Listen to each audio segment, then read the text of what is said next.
ሰላም ጤና ይስጥልን ተመልካቾቻችን፣ የዕለቱን የብሪጅ ሚዲያ ዜናዎች ወደ እናንተ እናደርሳለን። ከዜናዎቹ ጋር ዮምዩ አበበ ነኝ።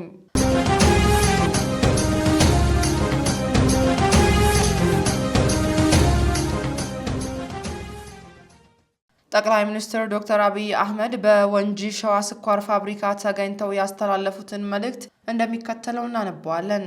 ሪፎርም እንዴት እንደሚሰራ ቋሚ አውደ ርዕይ የሚሆን ውጤት በወንጂ ሸዋ ስኳር ፋብሪካ ተመለከትን።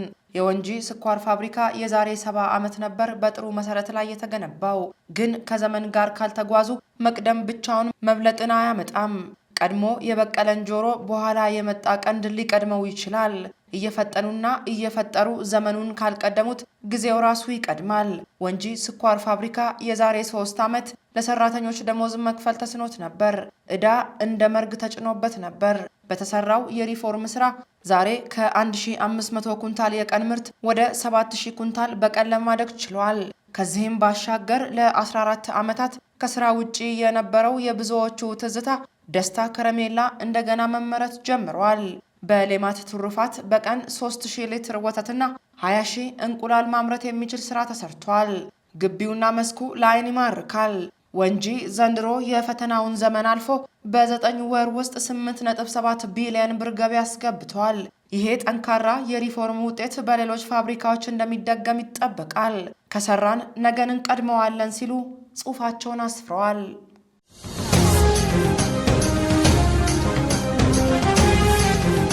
በኢትዮጵያና ሩሲያ መካከል ያለው የንግድ ግንኙነት እያደገ መምጣቱን በኢትዮጵያ የሩሲያ አምባሳደር ኢቭጌኒ ተራክሂን ገለጹ። ኢትዮጵያ የብሪክስ አባል መሆኗ ለሁለትዮሽ የኢኮኖሚ ልማትና ዓለም አቀፍ ትብብር ከፍተኛ ሚና እንደሚኖረው የገለጹት አምባሳደር ኢቭጌኒ ተራክሂን ከኢኮኖሚያዊ ጠቀሜታው ባሻገርም ኢትዮጵያ በዓለም አቀፍ የግንኙነት መድረክ ያላትን ታሪካዊ ሚና የበለጠ ያጠናክራል ብለዋል። በኢትዮጵያና ሩሲያ መካከል ያለውን የኢኮኖሚ ትብብር ይበልጥ ለማጠናከር መሰረት እንደሚሆንም ጠቁመዋል። የሩሲያ ኩባንያዎች የኢትዮጵያን የገበያ አቅም በመረዳት በኢነርጂ፣ በኢንፎርሜሽን ቴክኖሎጂ እና በግብርና ዘርፎች ለመሰማራት እንደሚፈልጉም አመልክተዋል። አዳዲስ የሩሲያ ኩባንያዎች በኢትዮጵያ በተለያዩ ዘርፎች እየተሰማሩ እንደሚገኙ ጠቅሰው በዚህም የሀገራቱ ኢኮኖሚያዊ ግንኙነት የበለጠ እያደገ መምጣቱን ማስረዳታቸውን የዘገበው ኢዜአ ነው።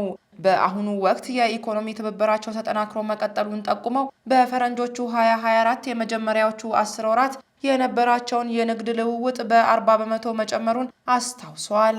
በአውቶሞቲቭ ማምረቻ፣ በኢነርጂ ልማት፣ በኤሌክትሪክ ቁሳቁስ፣ በኬሚካል ምርቶች፣ በምግብ ማቀነባበሪያ፣ የፋርማሲቲካል ዘርፍና የዲጂታል ቴክኖሎጂዎችን ጨምሮ በተለያዩ ዘርፎች ኢትዮጵያና ሩሲያ በጋራ እየሰሩ መሆናቸውን ጠቁመዋል። በአዲስ አበባ የሚገኘው የሩሲያ የንግድ ውክልና በኢትዮጵያ ገበያ ውስጥ ያሉትን እድሎች ለመጠቀም ከሚፈልጉ ኩባንያዎች ጥያቄዎችን እየተቀበለ መሆኑንም ገልጿል። የሀገራቱን የንግድ ልውውጥ ለማሳደግ እየተሰራ መሆኑን ጠቁመው በኢትዮጵያ ልዩ የኢኮኖሚ ዞኖች ውስጥ መሰማራት ለሚፈልጉ የሩሲያ የንግድ ድርጅቶች ሰፊ እድሎች መኖራቸውን ተናግረዋል።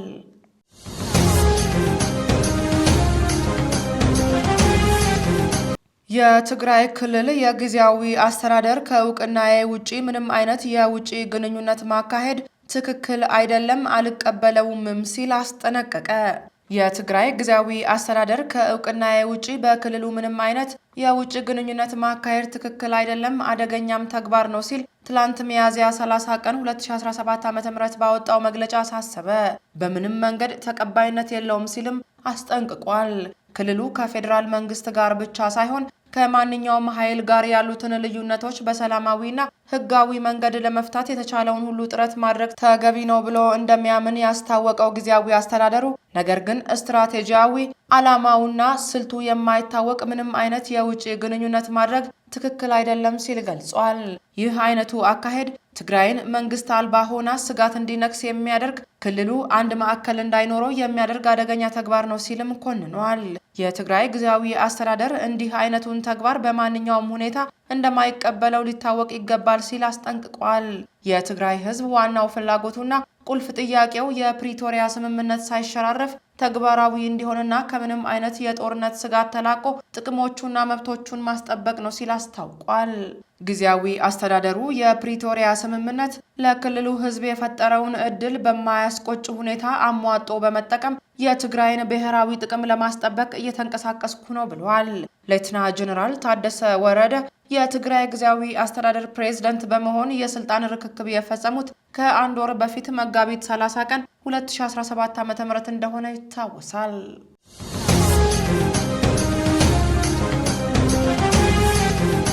የጤና ባለሙያዎችን የዳቦ ጥያቄ ሌላ መልክ ለማስያዝ ወደምትፈልጉት አቅጣጫ ለመውሰድና የፖለቲካ ትርፍ ለማግኘት የምትሯሯጡ አካላት ከድርጊታችሁ ተቆጠቡ ሲል የኢትዮጵያ ጤና ባለሙያዎች ማህበር አስታወቀ። ጤና ባለሙያዎች ለጤና ሚኒስቴር የጊዜ ገደብ ጭምር በመስጠት እንዲመለስላቸው እያቀረቧቸው ባሉ የተለያዩ የመብት ጥያቄዎች የፖለቲካ ትርፍ ለማግኘት የሚሞክሩ አካላትን የኢትዮጵያ ጤና ባለሙያዎች ማህበር በቲግቫ ኢትዮጵያ በኩል አስጠንቅቋል። የጤና ባለሙያዎች ጥያቄ የዳቦ ጥያቄ ነው። ሌላ ምንም አይነት የፖለቲካ አጀንዳ የለውም፣ ሊኖረውም አይችልም። ግን አንዳንድ አካላት አጋጣሚውን በመጠቀም ፖለቲካዊ መልክ ለማስያዝ ሲሞክሩ ይታያል። ይህ ፍጹም ተቀባይነት የለውም። የጤና ባለሙያዎች ጥያቄ ብዙ ዓመታት እየቆየ እንጂ አሁን ካለው የሀገሪቱ የፖለቲካ ሁኔታ ጋር ምንም ግንኙነት የለውም።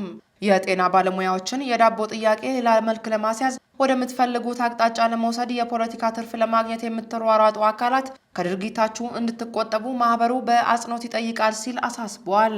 ቲግቫ ኢትዮጵያም ጉዳዩን ወደ ፖለቲካ እየወሰዱ ነው የተባሉት አካላት ጤና ባለሙያዎች፣ ፖለቲከኞች፣ መንግስት ወይስ ማን ናቸው? ለዚህ ተጨባጭ መረጃ አላችሁ ሲል ማህበሩን ጠይቋል።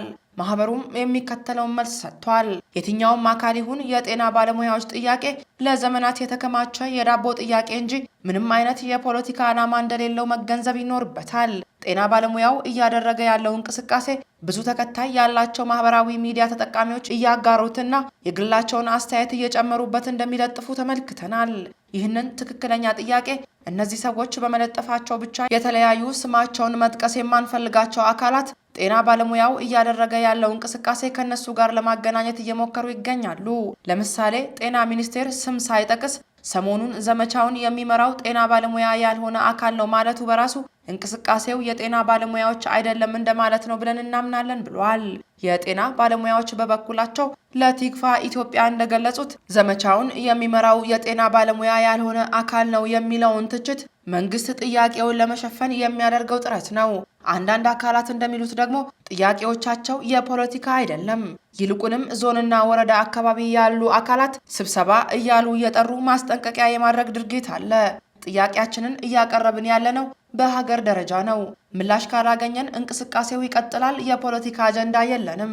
አንዳንድ አካላት ግን የፖለቲካ አውድ እያስያዙት እንደሆነ እየተመለከትን ነው ብሏል።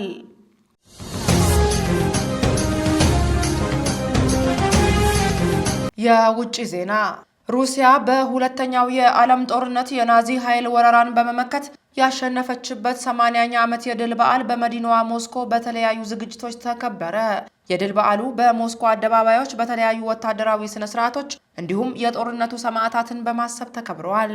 በሺዎች የሚቆጠሩ ወታደሮች እንዲሁም ወታደራዊ ተሽከርካሪዎች በአደባባይ ወታደራዊ ሰልፍ አድርገዋል።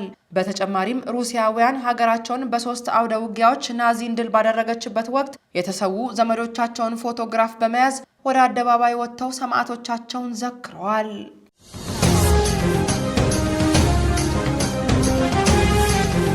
ሩሲያ ሙሉ የተኩስ አቁም ለማድረግ ከተስማማች ዩክሬን በማንኛውም መልኩ ለውይይት ዝግጁ ነች ሲሉ የዩክሬኑ ፕሬዝዳንት ቮሎዲሚር ዘለንስኪ ለትራምፕ ተናገሩ። የዩክሬኑ ፕሬዝዳንት ሩሲያ ጦርነቱን ለማቆም ያላትን ቁርጠኝነት ያለምንም ቅድመ ሁኔታ የተኩስ አቁም ስምምነት በማድረግ ማሳየት አለባት ብለዋል። የዩክሬኑ ፕሬዝዳንት ቮሎዲሚር ዘለንስኪ ለአሜሪካው ፕሬዝዳንት ዶናልድ ትራምፕ ሩሲያ ሙሉና ቅድመ ሁኔታ የሌለው የተኩስ አቁም ተግባራዊ በማድረግ ፈቃደኝነቷን ካሳየች ኪቭ በምንም አይነት መልኩ የሰላም ንግግሮችን ለመጀመር መዘጋጀቷን አስታውቋል። ዘለንስኪ ከትራምፕ ጋር እያደረጉት ባሉት ውይይት የጦር ሜዳው ሁኔታ መገምገሙንና የ30 ቀናት የተኩስ አቁም በአስቸኳይ እንዲጀመር ሀሳብ መቅረቡን አንስተው ሩሲያ ይህንን ሀሳብ እንድትደግፍ እየጠበቅን ነው ብለዋል። ዩክሬን ለዲፕሎማሲያዊ ንግግርም ቁርጠኛ መሆኗን ገልጸዋል። ዩክሬን በማንኛውም መልኩ ለመነጋገር ዝግጁ መሆኗን አረጋግጣለሁ። ይህ የሚሆነው ግን ሩሲያ ያለምንም ቅድመ ሁኔታ የተኩስ አቁም በመጀመር ጦርነቱን ለማስቆም ያላትን ቁርጠኝነት ካሳየች ብቻ ነው ብሏል። የዩክሬኑ መሪ አክለውም ትራምፕ የተኩስ ማቆም ሀሳብን እንደሚደግፉና ጦርነቱ እንዲያበቃ ለመርዳት ያላቸውን ፍላጎት አረጋግጠውልኛል ሲሉ ገልጸዋል።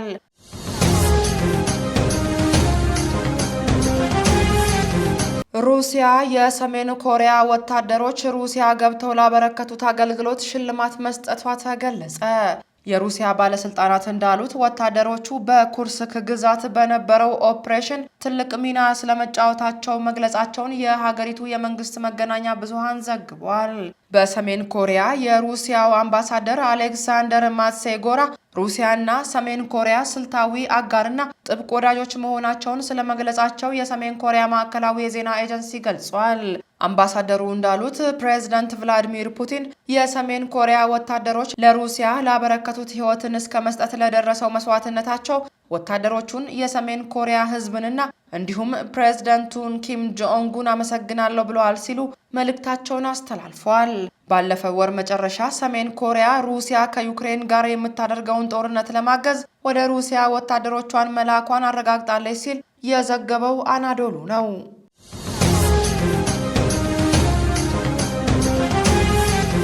ዜና ቢዝነስና ኢኮኖሚ። ሳፋሪኮም ኢትዮጵያ በ2017 ዓ.ም መጋቢት ወር ድረስ በኢትዮጵያ የሚገኙ የደንበኞቹ ቁጥር ላይ ከፍተኛ እድገት ማስመዝገቡን ገለጸ። የደንበኞቼ ቁጥር 8.8 ሚሊዮን ደርሷልም ብሏል። ይህም ካለፈው ዓመት ተመሳሳይ ወቅት ጋር ሲነጻጸር 103.2 በመቶ ዓመታዊ እድገት የታየበት መሆኑን የኬንያው ዘስታር ጋዜጣ ዘግቧል። ኩባንያው ከፍተኛ የደንበኞች ቁጥር ማግኘት የቻለው ወደ ሀገሪቱ የቴሌኮም ገበያ ከገባ ከ3 ዓመት ባነሰ ጊዜ ውስጥ መሆኑን ዘገባው አመልክቷል።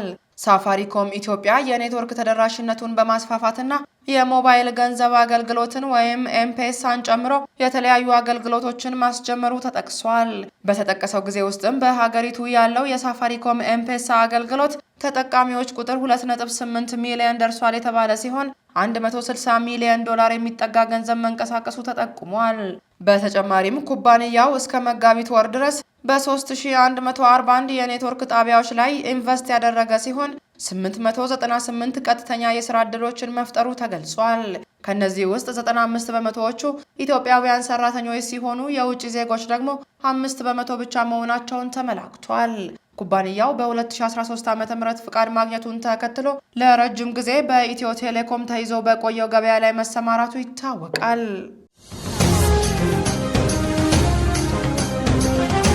ተመልካቾቻችን የዕለቱ የብሪጅ ሚዲያ ዜናዎቻችን እኚህን ይመስሉ ነበር። ከኢትዮጵያ ንግድ ባንክ ያገኘነውን የዕለቱን የውጭ ምንዛሬ ዝርዝር ዋጋ ተመንን ወደ እናንተ እናደርሳለን። እንዲሁም ደግሞ 80ኛ ዓመት የድል በዓሏን እያከበረች የምትገኘው ሩሲያ ፕሬዝዳንቷ በድል በዓሉ ላይ ተገኝተው ያደረጉትን ንግግርና ሁነቶችን የሚያሳይ ቪዲዮ ደግሞ ወደ እናንተ እናደርሳለን።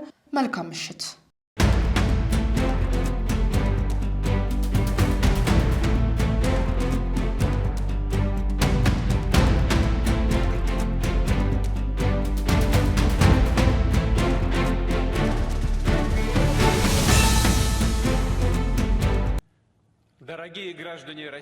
Dear citizens of the Russian Federation, the veterans, the dear guests,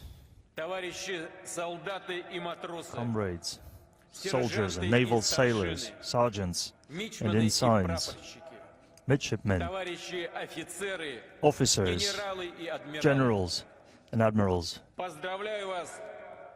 I congratulate you on the 80th anniversary of the victory in the Great Patriotic War. Today, we're all united by feelings of joy and grief, pride and gratitude, bowing deep to the generation that crushed Nazism, paying the price of millions of lives for the freedom and peace for the entire humankind. We faithfully preserve the memory of those historic, triumphant events, and as heirs to winners, we celebrate the holiday of the 9th of May as the biggest for our country, for the whole nation, for every family, for every one of us. Our fathers, our grandfathers and great-grandfathers saved our motherland and call upon us to defend our homeland and be strong in defending our national interests, our 1,000-year-long history, culture, and traditional values. Everything that we hold dear, everything that we hold sacred. We remember the lessons of World War II, and we will never agree with disrupting its history, with attempts at justifying the perpetrators. Our duty is to defend the honor of soldiers and officers of the Red Army